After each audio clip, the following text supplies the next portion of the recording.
Hello, and welcome to the latest episode of I Love GH But with Nancy. Doing a recap from last week, starting on the 20th through today, Monday, the 25th. I have not watched today's show yet, so this is really giving you a recap from the 20th through Friday. And just to start things off, Michael is pissed. And while Carly can't do nothing about Nina, Michael is planning to do something about Nina. And I'm here for it.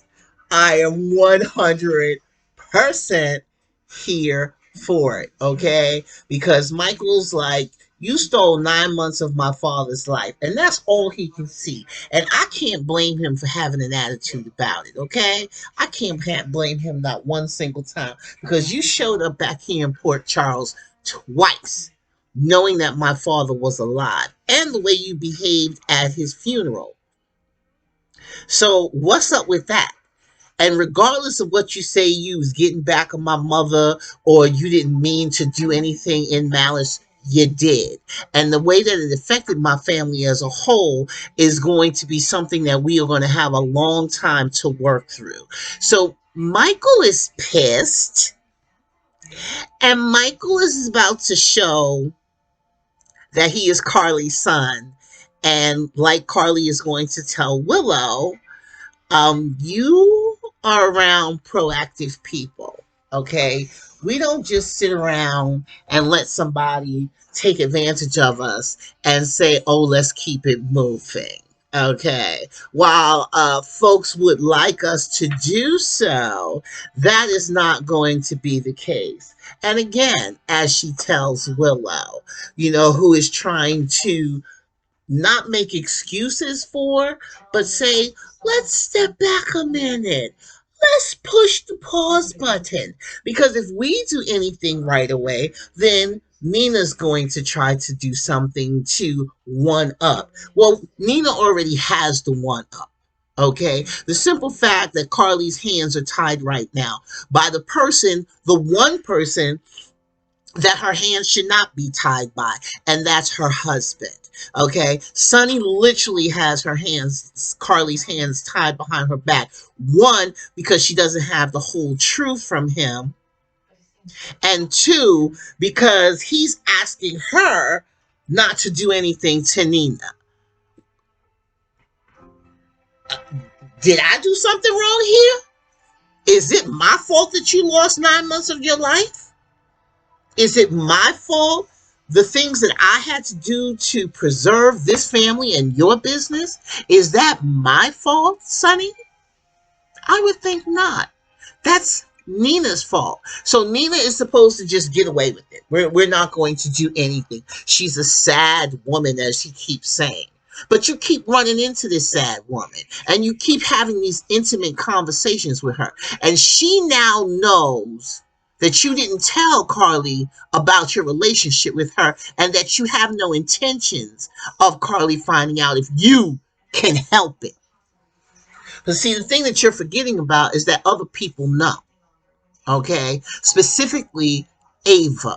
And Ava is more than willing to use this information against Carly because she has malice and she don't care about nobody but herself, because this is her way to get more visitation with Avery.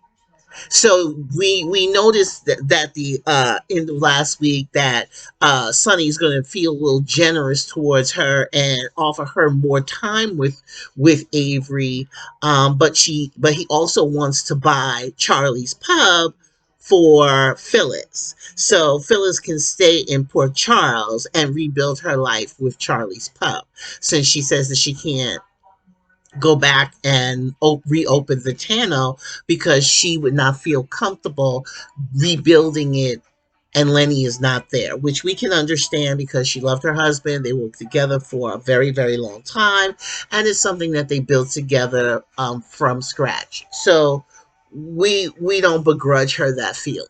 We don't begrudge her that at all. I personally don't want her to stay. I think Nixon Falls needs to go back to Nixon Falls and just leave Nixon Falls there, but we not going to get that. Phyllis is now in town, and you've got her pushing Sonny towards Nina. No respect for Carly at all. And the thing is just killing me that people are like, no, Carly, don't do anything. No, Carly, don't do anything. And Carly has to sit there and say, if I do something, she looks like a victim. So I can't do anything because then I'm the one that's wrong for striking back at her for what she's done to my family. And knowing the only reason why she did it and does not feel sorry for it is because she's getting back at me with regards to now. Ain't got nothing to do with Sonny. It's all about now. Okay, but that's supposed to be okay.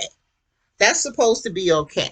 Carly's supposed to sit back and she's not supposed to have any reaction. But meanwhile, her husband is running around with emotional ties to another woman and then has the audacity to feel some kind of way about Jason and Carly being on the road to falling in love with each other again.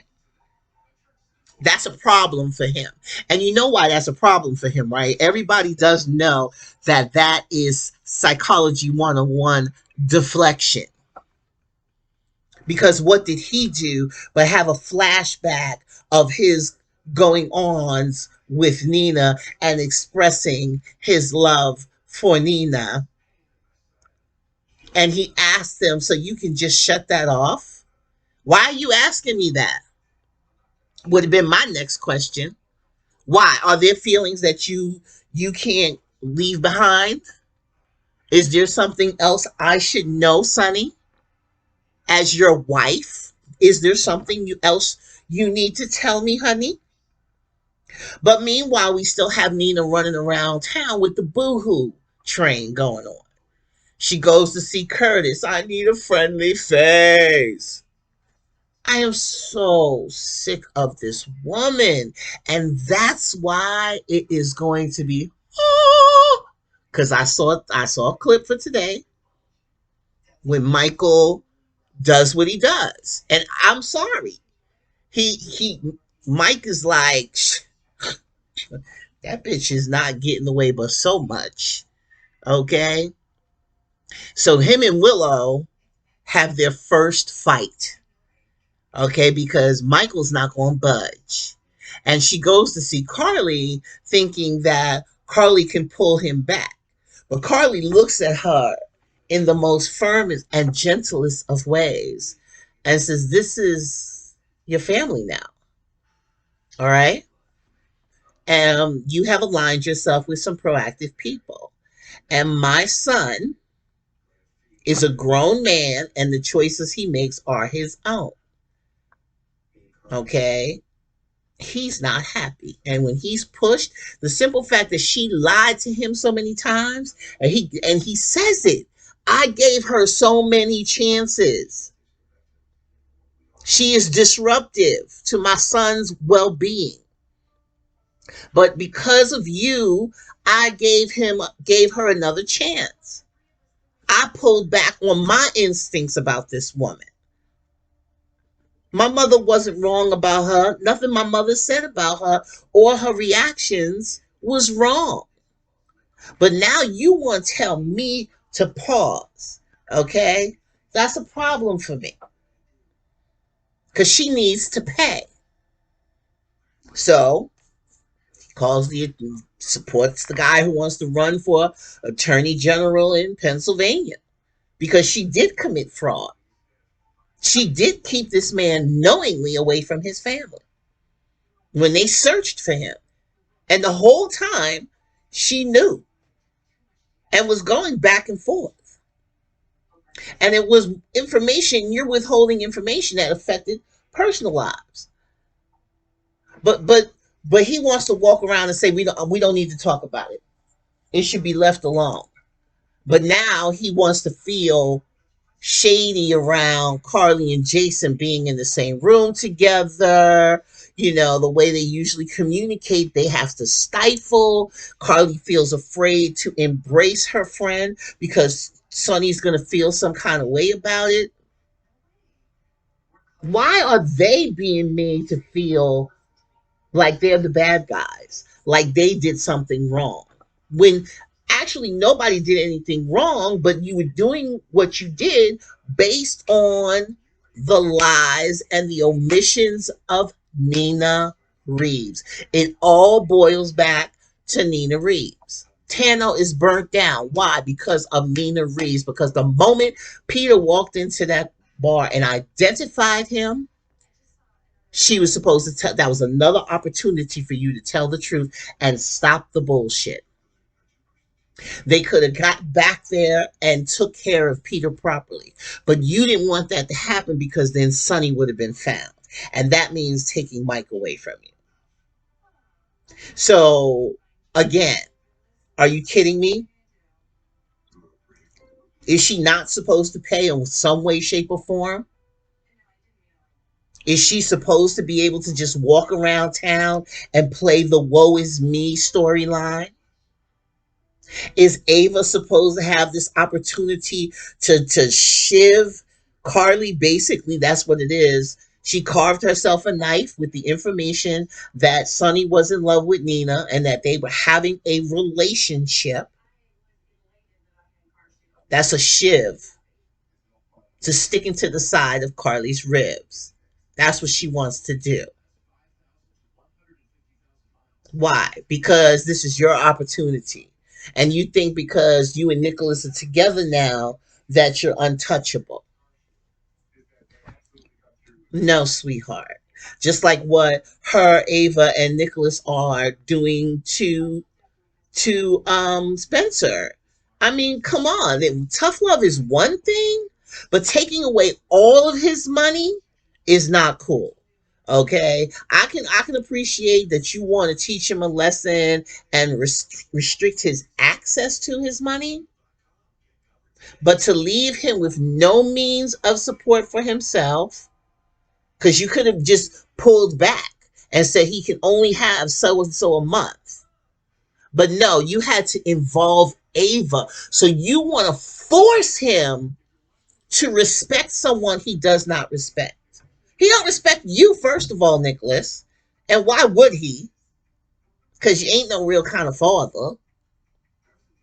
But now you want to force him to respect a woman that he utterly hates. Hates even more than Valentine. Okay? Because at least Valentine, while he never cared for Spencer, he would at least try to be like, Laura, please check this child. Even though, and Laura's answer to that was to send him away. So what kind of parenting has this boy really received? And you think replacing Courtney with a Ava is going to be helpful to him at 19 years old? Come on, folks. Come on. I don't respect Ava. And and she barely raised Kiki. Our understanding from their whole past is that Kiki basically raised herself because mom was too busy running whatever scam she was running, trying to be a mobster woman and being involved in everybody's business and running her deals and let her daughter run amok and do whatever she wanted because Kiki sure was grown before she was supposed to be grown. But then she rose above that behavior and became the person that she was before she passed away. Or, excuse me, before she was murdered for the love of Ava by Ryan Chamberlain. But she's a better parent. She's a mother example that you want your child to have. They don't get along, so you're going to force him to respect her. You're about to lose that boy completely. Now, yes, I'm grateful that Kevin and Laura have stepped in and they're going to take him in. But yeah, you better put some restriction on that boy. And that first restriction needs to be get rid of Esme. Esme better find herself someplace to live because she's not staying with us. Okay. And she's not staying with Ava and Nicholas.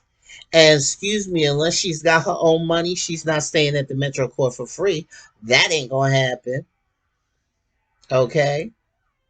So what is Esme going to do? She has this internship now at the prison so she can get close to Ryan. So how's that gonna look? And this young girl, I mean, like I said, Nell 2021. Okay, a whole nother of drive you crazy. Then we're gonna fly off the creek. Let's fly off the creek for a little bit. Let's go to Greece. And now we're going to have Jason and Britt arrive to the other gaggle of people being out there trying to find Peter and Drew and Liesel. Okay, because now Liesel's in danger. Drew is, please excuse me. Oops. Sorry about that. And Liesel's in danger. Drew is under mind control, and Peter is out of his mind and running amok. And so, what's happening now? Are you headed to Port Charles? Are you headed towards Maxie and Louise Bailey? And it looks like Brooklyn and Maxie's going to be having it out because Brooklyn sticking her nose into the whole thing with Leo and Ned and Olivia, which is going to explode that poor marriage because Olivia, again, no one is talking to Olivia. Everyone is talking at Olivia. And while we know that Olivia is deep denial about Leo's condition right now, she's a mom. And that's what she's going to do. She feels like she had one perfect son. Why would I not have another? Why would something be wrong with my Leo? Why my kid? And that's any mother when someone else or other people looking out and looking in are giving you this blanket diagnosis, but you're not understanding now how hard this is for her, how hard it is for her to hear. People say that there is something wrong with her son. And while nobody really thinks something's wrong with him, it is he walks to a different drummer. I don't think there's anything wrong with an autistic child. I just believe that their brains work differently. And so they see things, their perception of life is different and how they react to it. Some communicate, some do not. Some learn to be fully functional in society. There are different levels of, but it needs to be diagnosed. So this is what they're trying to show folks, is that there are all sides to the scenario when it comes to Leo's condition. But the biggest point to me right now is that Brooklyn used that to move Austin out of his bid for Quartermain stock. That's not the way to do it. It's extremely hurtful and disrespectful to Olivia and to Leo and to your father, because now you have created a larger divide between him and Olivia, where Olivia is not going to be able to receive the loving message that Ned is trying to give to her by saying, I'm here to help you, but I believe we do need to have Leo checked out. I love you, but I don't agree with you. He says that, I love you, honey, but I don't agree with you in this particular situation.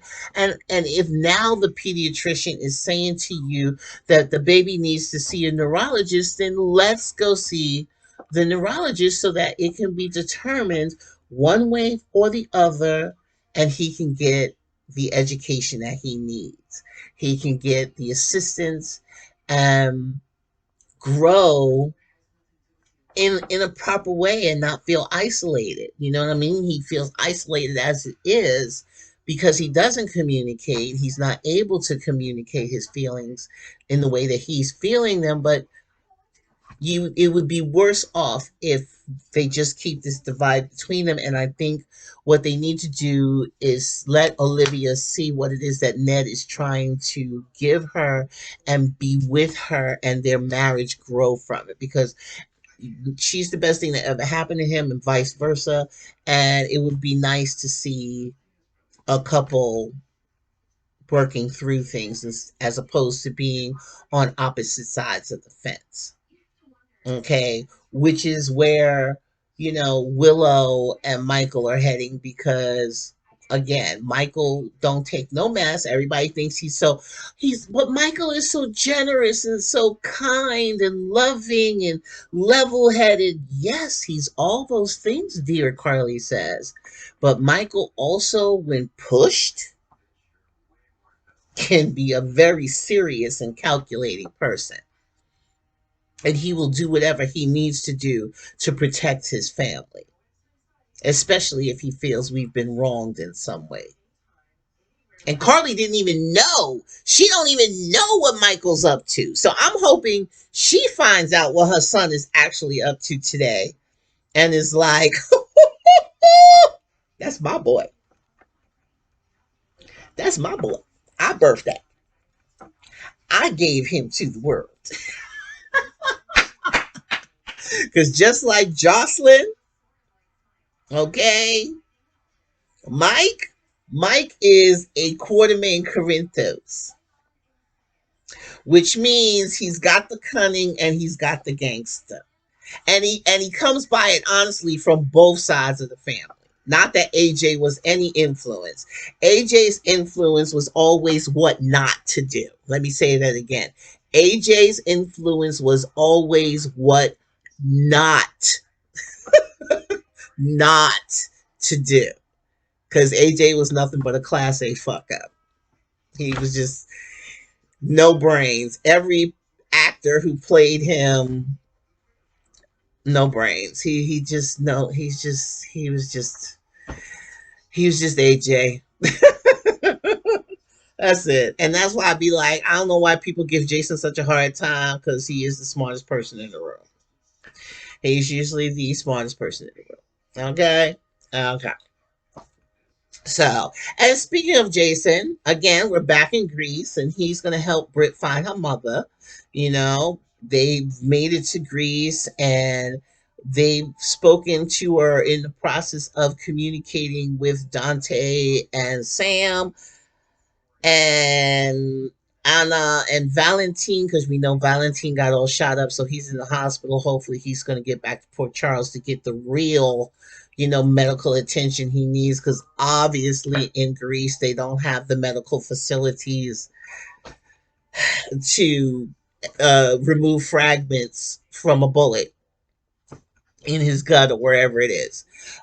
So okay, we'll get him back to Port Charles, and we'll get the whole boohoo scenes that go on when he gets back. But we know Anna is going to probably declare her love for him. I can't see you die. I don't want you to go. We're just starting to get into a good place. I need to have the opportunity to tell you how I really feel about you, Valentine. Okay. So Maxie and Austin, I don't know. For some reason, I feel like this is going to force the Bailey story to come out in some way, because at this point, Peter is getting closer to Port Charles, and I don't know if he figures it out before everybody else does what they need to do to protect Louise Bailey from him, but I don't know. I'm kind of hoping Maxie's the one that pulls the trigger. I'm kind of hoping that Maxie has to go to that extreme of putting him down, because we know Peter needs to go sooner as opposed to later. Please don't resurrect him. Keep resurrecting him, please. We don't need 20 years of another Faison. We really don't. We don't need another 20 years of another Cassadine.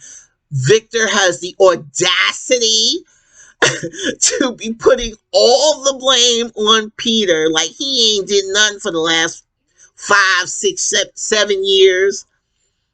Okay, like he wasn't responsible for all the shit that went on in Crichton Clark, holding Robin prisoner for years, as you had the cryogenic Drew. Because remember, that's where they had Drew frozen as they prepared Jason for the other half of the experiment. Pay attention. Let's not forget these things. So, why are we even giving him lines, writers, where he's talking about making a deal? Why are we even giving lines where Anna is speculating giving him a deal and Robert is left with his hands holding his crotch? Why? Why would you let this? Why? When do the good guys win? When? Because all I see is writers writing for the bad guys. They're not writing for the people that should have justice. Even mobsters deserve justice. Okay? So I'm not understanding why. And then people have the audacity to feel some type of way about the people who are just defending themselves. I'm not understanding. Okay? You know? So Jason goes, he tells Sonny and Carly that he's going to have to leave town. That, you know, what's going on with Peter and why he's leaving. He's going to help Britt.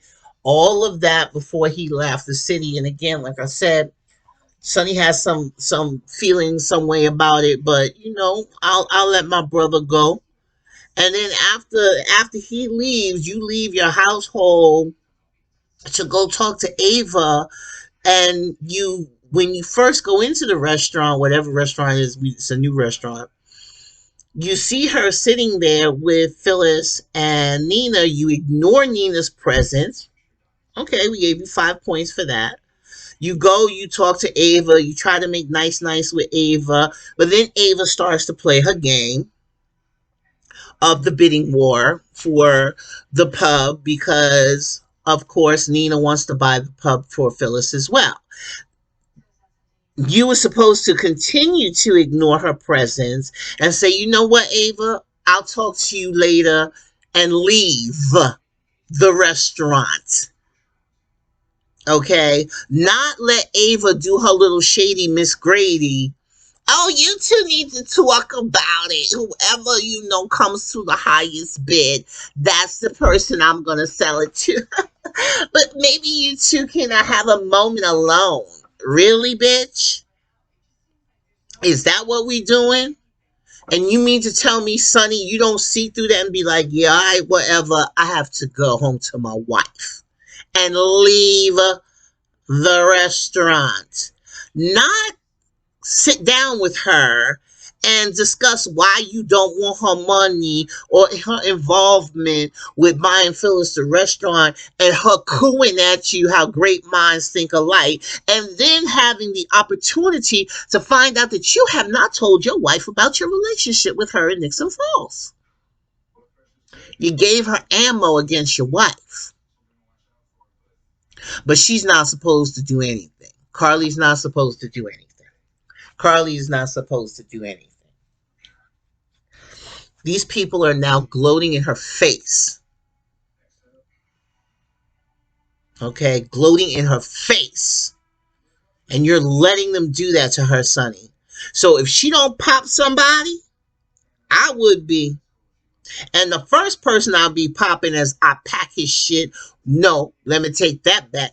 Pack me and my baby shit and go back to my house because she got another house. She ain't got to go far. She's only up the road through the little secret pathway that I'm sure they've had cleared so the kids can go back between the 3 houses.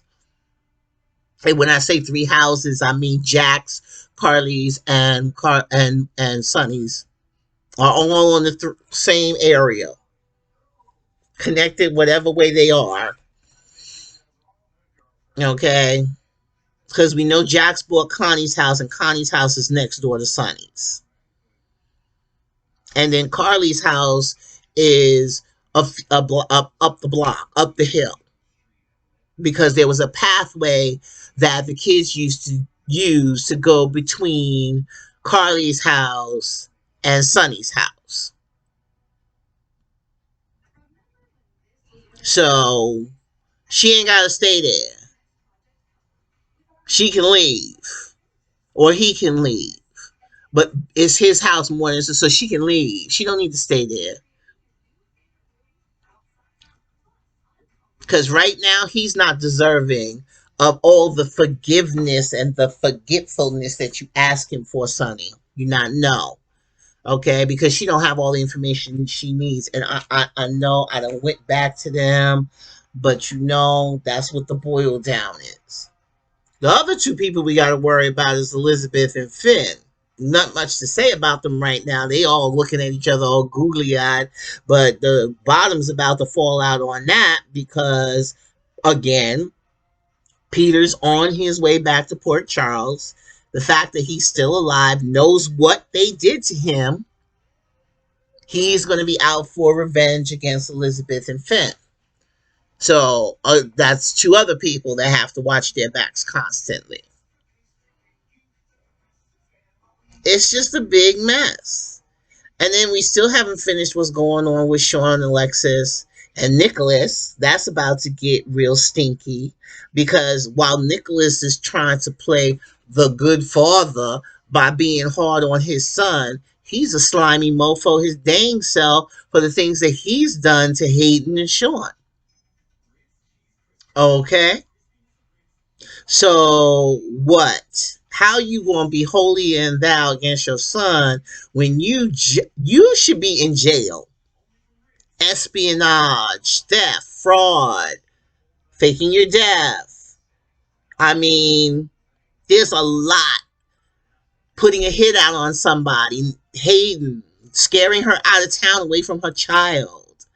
There's so much. Using his privilege to get more time put on Sean while he was in prison, taking away his privileges because him and Alexis found out about the judge that he was working with. So Sean's about to find out all that's going to lead back to, well, it's already led back to Nicholas. And Alexis is going to make the mistake of saying something to Nicholas, as she always does. Stupid ass. Keep your mouth shut for once and let things play out.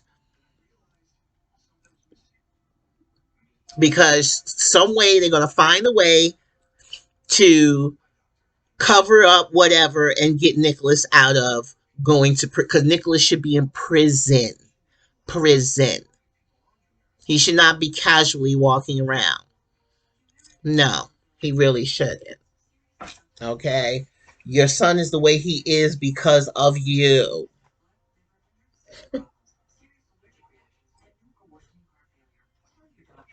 So that's it for now. We do have a mystery man in town, but if you're a serious watcher, you know this dude is either Curtis's father or he's related to Portia, but we know it's going to end up being Curtis and Tommy's father, the runaway musician. So he didn't have a heart attack and die. That's the lie they told the children. This is my prediction. He actually ran away and abandoned the family to find his music career. And now that he knows that one of his sons is alive and doing very, very well for himself, he thinks this is the perfect time for him to come back and now get involved. Can we say recycle storyline of Michael Corbin arriving in Port Charles to watch his estranged son, Michael Corinthos Jr., and wanting to get in on the action? Recycle. All we did was change the shade of gray. It's amazing. But I'm going to keep it down because I know I want to watch today's episode and be able to give a commentary on that. Because I got a feeling it's going to be really interesting from the clip that I did see. And I really would like to see what that dialogue is going to turn out to be. I am hoping the writers are going to make some sense and that you are not once again tying the hands or keeping the hands tied of my girl, Carly. And Sonny needs to get busted sooner as opposed to later. But again, we'll talk about that later.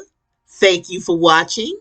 I love GH, but with Nancy. I'll talk to you soon. Have a great afternoon. Bye.